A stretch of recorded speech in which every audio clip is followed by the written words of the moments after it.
વ્યવસાયિક કેસો જે રીતે છેલ્લા કેટલા સમયથી માર્કેટયાર્ડનો વિવાદ ચાલી રહ્યો છે, આપના ઉપર આક્ષેપો કરવામાં આવ્યા છે.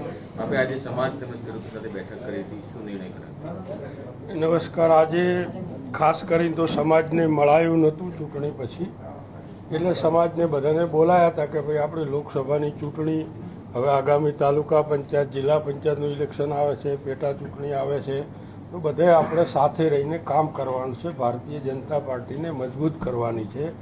અમુક માણસો જે છે એમને ગમે એમ કરીને ભાગલા પડે, પાર્ટીનું કોઈ નુકસાન કરે એવું કોઈ કે એ વાતમાં ના આવતા આપણે એક થઈને જે સમર્થન આપ્યું છે, તો ભારતીય જનતા પાર્ટીમાં બધા તમે લોકસભામાં રહ્યા જ છે, પણ કોકના કોક માણસોએ આડાઅવળું વાતાવરણ કર્યું, ઓમ છે તેમ છે, બાકી સારી મદદ કરી છે. અને આગામી ઇલેક્શનોમાં પણ એક રહીને ભારતીય જનતા પાર્ટીને મજબૂત કરો એ જ બધાને સંદેશ આપવા બોલાયા હતા. અને ખાસ કરીને માર્કેટમાં પણ થોડોક વિવાદ ચાલતો હતો, એ પણ વાત કરી કે ભાઈ મારા માટે ગાડીની કઈ વાત આવી આપના માધ્યમથી, તો ગાડી ઠરાવ કરીને લાવી છે. આપણા પાર્લામેન્ટના ઇલેક્શન પહેલાં ઠરાવ સર્વાનુમતે કર્યો હતો.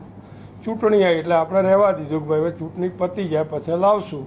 ચૂંટણી પછ્યા પછી ગાડી લાવી છે. ગાડીની અંદર આખા ગુજરાતની અંદર એપીએમસીમાં આપણો 6ઠ્ઠો નંબર છે, આખા ગુજરાતમાં એપીએમસીનો દરેક ક્ષેત્રે.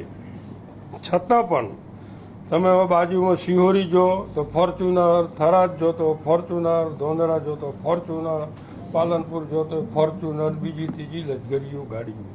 અહીંયા પણ મેં કહ્યું હતું ઠરાવમાં તો સારી ગાડી લાવજો, પરંતુ જે ઇનોવા હતી એની એ જ લાવી છે. મારા પહેલાં પણ ઇનોવા હતી, એક બીજી થાર ગાડી પણ હતી, 2 ગાડી હતી, એના પહેલાં પણ એ જ હતી.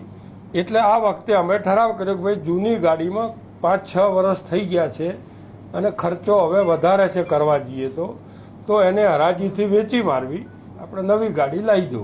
એટલે એના હરાજીનો પ્રોસેસ તૈયાર પડ્યો છે, પણ બધા વરસાદનું વાતાવરણ જોયું એટલે મીધું થોડા દાડા પછી જાહેરાત આલો કે જેથી થોડા લોકો આવે લેવાવાળા.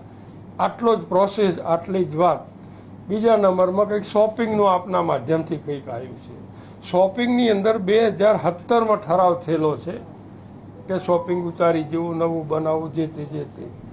પરંતુ અત્યારે ફરીથી મને સેક્રેટરીએ કહ્યું કે આપણને નગરપાલિકાએ નોટિસ આપી છે ને બધું પડે એમ છે, અને કોઈ પડી ગયું તો નોટિસમાં લખ્યું છે કે જવાબદારી માર્કેટની. તો મેં કોઈ એજન્ડામાં લેવાનો ઠરાવ કરો નવેસરથી.